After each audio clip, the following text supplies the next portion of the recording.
Good morning, student. I am Parvez Ahmad, Assistant Professor, Department of Economics, HR College, Amnaur, Saran. In last class, we have already discussed the cost of services principle for the equitable distribution of tax burden principle.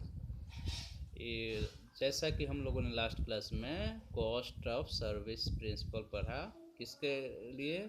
Equitable distribution of tax burden, यानी जो tax का जो burden है, एक तरह से बोझ है, कर का जो बोझ है वो इक्वल डिस्ट्रीब्यूट हो समाज के हर सिटीजन पे। उसके लिए हम लोग तीन प्रिंसिपल का जिक्र किए थे। पहला था कॉस्ट ऑफ सर्विस प्रिंसिपल, दूसरा है बेनिफिट प्रिंसिपल और तीसरा है एबिलिटी टू पे प्रिंसिपल।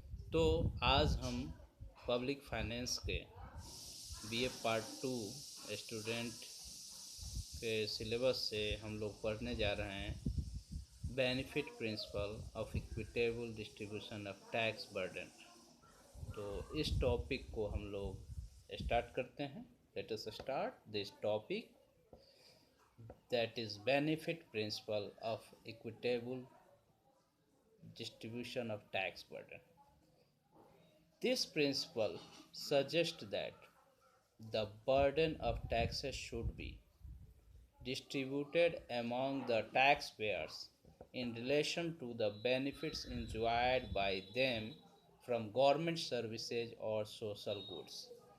ये जो बेनिफिट प्रिंसिपल है ये कहता है कि जो टैक्सेस है पब्लिक पे उस इस तरह इम्पोज होना चाहिए कि जो पब्लिक है यानी जनता सिटीजन्स, वो जो बेनिफिट्स जो गवर्नमेंट पब्लिक गुड्स और सोशल गुड्स प्रोवाइड करा रही है उससे जो यूटिलिटी अचीव करती है पब्लिक, उसके अकॉर्डिंग उस पर टैक्स को इम्पोज करना चाहिए। यानी कि बेनिफिट क्या पब्लिक ले रही है उसके अकॉर्डिंग, यानी यूटिलिटीज़ क्या गेन हो रहा है सोशल सर्विसेज से या पब्लिक गुड से, उसी के अकॉर्डिंग टैक्स को डिस्ट्रीब्यूट करना चाहिए गवर्नमेंट को for the equitable distribution of tax burden. ये कहता है benefit principle of tax burden.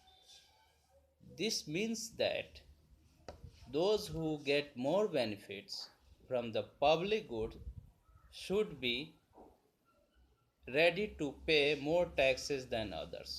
यानी कि जो व्यक्ति ज़्यादा अधिक बेनिफिट्स लाभ प्राप्त करता है पब्लिक गुड से सोशल गुड से, उसको तैयार रहना होगा ज़्यादा टैक्स देने के लिए, टैक्स का बर्डन लेने के लिए।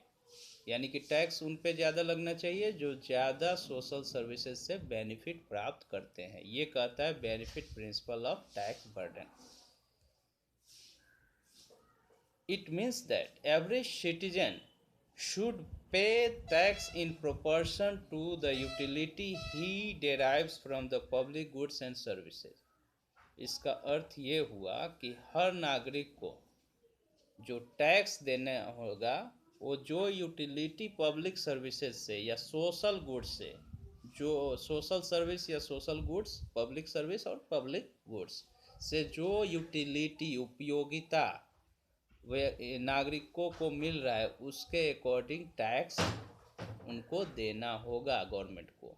यानी गवर्नमेंट जो टैक्स इम्पोज करेगी ये पब्लिक नागरिकों के जो यूटिलिटी प्राप्त होता है सर्विस प्रोवाइड कराने की वजह से, सोशल गुड्स के प्रोविज़न से या सप्लाई से, गवर्नमेंट को उसी के अकॉर्डिंग उनके यूटिलिटी के उपयोगिता के हिसाब से टैक्स इम्पोज करना चाहिए।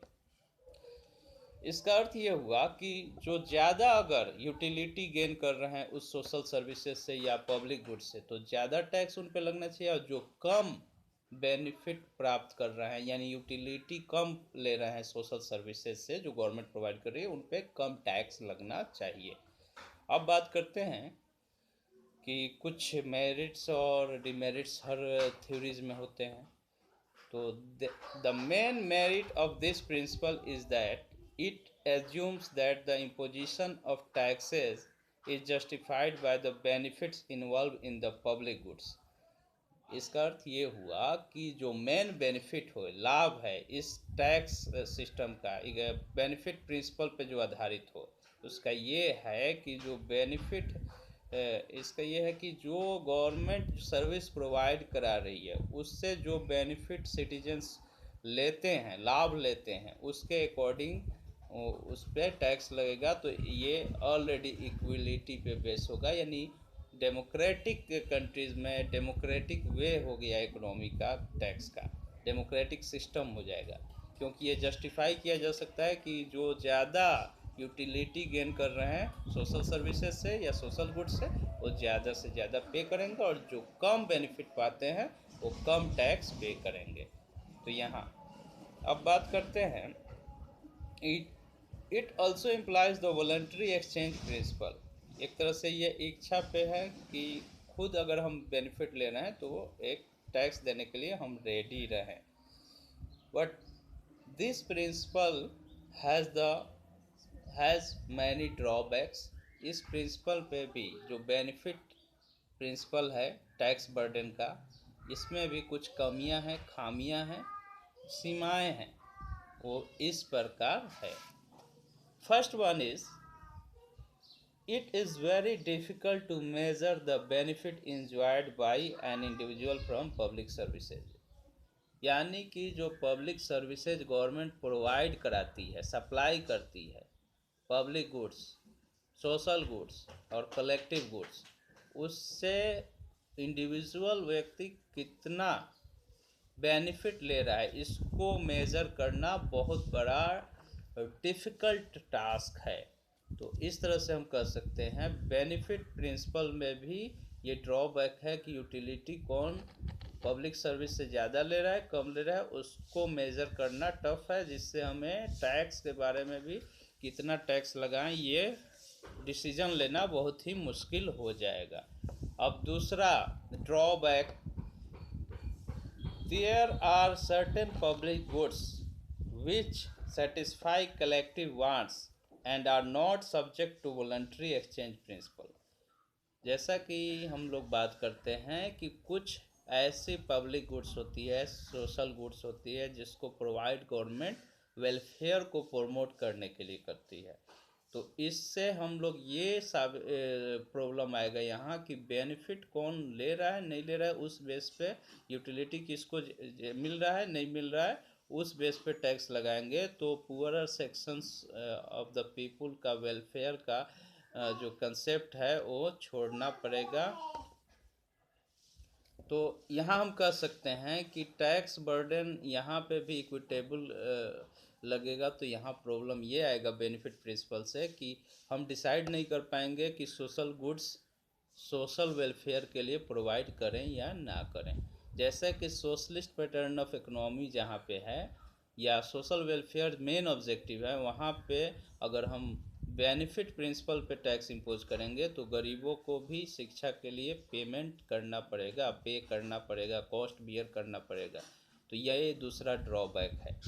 तीसरा है, it is not in conformity with the definition of tax. यहाँ भी जो कॉस्ट ऑफ सर्विसेज प्रिंसिपल में जो प्रॉब्लम था, यहाँ भी वही प्रिंसिपल बेनिफिट प्रिंसिपल में आ रहा है कि अगर हम tax according to benefit impose कर दें तो जो टैक्स का जो प्रिंसिपल है वो यहाँ पे फॉलो नहीं होगा। टैक्स लगता ही इसलिए है कि कलेक्टिव वांट्स को प्रोवाइड कराना है, कलेक्टिव नीड्स को, वो चाहे पुअर हो, चाहे रिच हो, चाहे मिडिल इनकम ग्रुप हो, सबको सर्विस मिले, उस पर बेनिफिट और कॉस्ट के हिसाब से अगर हम लोग लगाएंगे टैक्स, तो हो सकता है कि पुअरर सेक्शंस डिप्राइव्ड हो जाए, वंचित हो जाए अपने सोशल अपलिफ्टमेंट से।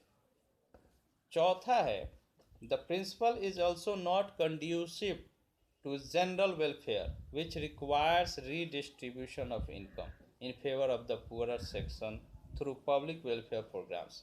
यानी कि जैसा कि हम टैक्स इम्पोज ही करते हैं कि इस तरीके से इनकम को रीडिस्ट्रीब्यूट करें कि पुअरर सेक्शंस का अपलिफ्टमेंट हो सके, वेलफेयर हो सके। पूरा सेक्शंस आगे बढ़ सकें। किसके थ्रू? अलग अलग डिफरेंट वेलफेयर प्रोग्राम के थ्रू, जैसा कि जैसे मनरेगा है जो रूरल पीपल को रोजगार की सुविधा, मिड डे मील योजना, प्राइम मिनिस्टर आवासीय योजना जो चल रही है, उसके अलावा बहुत से स्कॉलरशिप्स प्रोग्राम गवर्नमेंट प्रोवाइड कराती है। क्यों? क्योंकि गरीब जो सोसाइटी के सबसे डिप्राइव्ड सेक्शंस हैं उनका अपलिफ्टमेंट हो सके। तो इस बेनिफिट प्रिंसिपल में भी टैक्स बर्डन का जो इक्विटेबल का कंसेप्ट है, equitable burden of distribution of burden due to taxation, यहाँ पे फेलियर होगा। क्योंकि हमें क्या है, बेनिफिट प्रिंसिपल से लगाएंगे तो गरीब को बहुत सी जो सोशल सर्विसेज है, कलेक्टिव वांट्स है, वो उससे यूटिलिटी गेन नहीं कर पाएंगे, क्योंकि उनके पास प्राइस नहीं है, मनी इनकम नहीं है, या वेल्थ नहीं है। जैसे हेल्थ फैसिलिटीज़, एजुकेशनल फैसिलिटीज़, और बहुत से जो रूरल और एम्प्लॉयमेंट गारंटी स्कीम्स जो चलते हैं, ये सब वहाँ पे पब्लिक को कम कॉस्ट पे गवर्नमेंट प्रोवाइड करती है सोशल वेलफेयर के लिए। Thank you.